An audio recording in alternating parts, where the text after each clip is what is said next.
నాకు ఒక చిన్న డౌటు, క్రైస్తవ సోదరులు దాన్ని తీరుస్తారని నేను అనుకుంటున్నాను. అదేంటంటే, మా హిందూ దేవి దేవతల దగ్గర ప్రసాదాలు తీసుకొచ్చి ఇస్తే మీరు తినరు, గుళ్ళ దగ్గర తీసుకొస్తే మీరు తినరు కదా.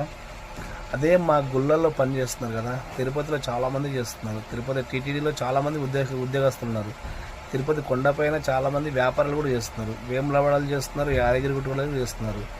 ఇలా వ్యాపారాలు చేసి గుళ్ళ దగ్గర వ్యాపారాలు సంపాదించుకున్న డబ్బుతో మీరు బతుకుతున్నారు కదా. అప్పుడు ఏమనట్లేదా యేసు ప్రభు? అఫ్కోర్స్ మీరు తినారంటే నేను చర్చికి వస్తా, మసీదుకి వస్తా, అన్ని ప్లేస్లోకి వస్తా, మీరు ఏ ప్రసాదం ఇచ్చినా తీసుకొని నేను తింటా, మా దేవుడు అయితే మమ్మల్ని ఏమనడు. కానీ నాకు సందేశం ఇది, ప్రసాదం తింటే శిక్షించే దేవుడు గుళ్ళల్లో పనిచేసి సంపాదించుకుని ఆ డబ్బు ద్వారా మీరు బతుకుతున్నారు కదా, అప్పుడు దేవుడు శిక్షించడా మిమ్మల్ని? దీనికి ఎలాంటి కర్మఫలం అనేది ఉండదా? చెప్పండి, దీనికి సమాధానం మాత్రం చెప్పండి. నేను ఎవరిని కించపరచడానికి వీడియో పెట్టట్లేదు, దయచేసి.